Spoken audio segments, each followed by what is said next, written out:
আমাদের পরিবারে অনেকে অনেক সময় বড় রোগে আক্রান্ত হন, যেমন cancer, brain tumour, liver cirrhosis ইত্যাদি। এই ধরনের রোগের চিকিৎসার ক্ষেত্রে অনেকে তার পুরো সম্পদ বিক্রি করে ফেলে, নিঃস্ব হয়ে যায়। শরীর দৃষ্টিকোণ থেকে কতটুকু সম্পদ ব্যয় করা উচিত এবং ইসলামের নির্দেশনা কি?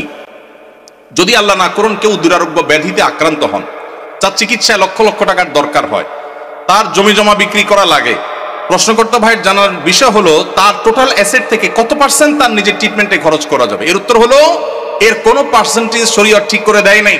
তার ট্রিটমেন্টের জন্য যদি তার টোটাল সম্পদ বিক্রি করা লাগে, সেটা বিক্রি করার অধিকার ইসলাম তাকে পরিপূর্ণভাবে দিয়েছে। মানুষের সম্পদের ক্ষেত্রে শরীয়ত তাকে এতটা স্বাধীনতা দিয়েছে যে তার সম্পদ কি করবে না করবে এক্ষেত্রে কারোর সেখানে কোনো নাক গলাবার অধিকার, সন্তানদের এটা বলার অধিকার নাই যে বাবা তুমি নিজে চিকিৎসা সব খরচ করবে, আমরা কি করব, এটা বলার অধিকার নাই। অনেক কুলাঙ্গার সন্তান আছে, বাবার এরকম সিরিয়াস পর্যায়ে হয়ে গেলে জমি বিক্রি করতে দেয় না, বরং বাধা দেয়। আছে না নাই?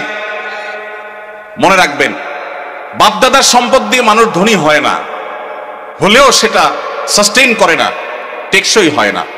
মানুষ নিজস্ব চেষ্টায় আল্লাহর অনুগ্রহে ধনী হয়।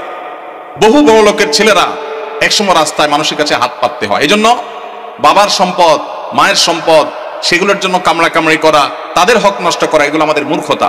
তবে হ্যাঁ, কেউ যদি মনে করেন যে দুরারোগ্য ব্যাধিতে আমি আক্রান্ত হয়েছি, এখানে ট্রিটমেন্ট করে আসলে লাভ হবে না, ডাক্তারদের অ্যাসেসমেন্ট অনুযায়ী মৃত্যুই নিশ্চিত এবং জটিল পরিস্থিতি, তাহলে সেক্ষেত্রে আমার বাচ্চারা তারা অসহায় হয়ে যাওয়ার চাইতে আমি সুন্নত হিসাবে ট্রিটমেন্ট করি, কিন্তু খুব বেশি অ্যাগ্রেসিভলি ট্রিটমেন্টের জন্য খরচ করবো না। এটা যদি কেউ সিদ্ধান্ত নেয় তো সেই এখতিয়ারও শরীয়ত ওই ব্যক্তিকে দিয়েছে, অবস্থা বুঝে তিনি ডিসিশন নেবেন। হালালভাবে সুদঘোষহীনভাবে রিজিকের ব্যবস্থা কিভাবে করতে পারবো? হালালভাবে সুদঘোষহীনভাবে একেবারে কোনো জায়জামেলা ছাড়া আপনার মাসে মাসে অ্যাকাউন্টে টাকা চলে আসবে, এইরকম অটোমেটিক ইনকাম করার কোনো দোয়া, কোনো আমল আমার জানা নাই।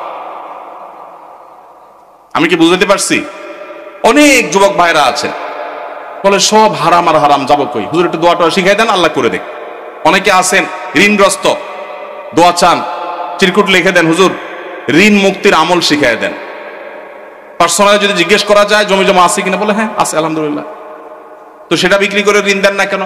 বলে জমি বেশি কেউ ঋণ দেয়? মানে আপনি দোয়া শিখাই দেন, আমার জমি আমার থাকুক, ব্যাংকের টাকা থাকুক, আল্লাহ উপর থেকে একটা বস্তা পাঠায় দেখ।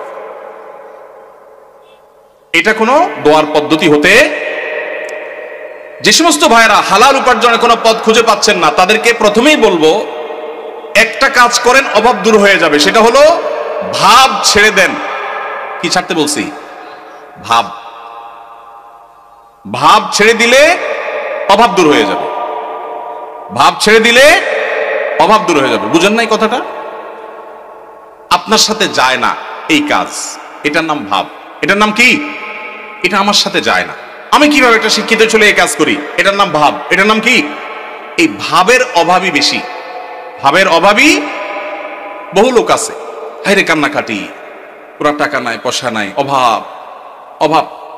বাচ্চা কাচ্চা নিয়ে চাইনিজে খাইতে গেছে, মন খারাপ, কারণ নিয়ত করছিল এবার ব্যবসার লাভের টাকা দিয়া পোলাপান নিয়ে একটু থাইল্যান্ড যাবে, হইল না, কক্সবাজার আসছে, মন খারাপ।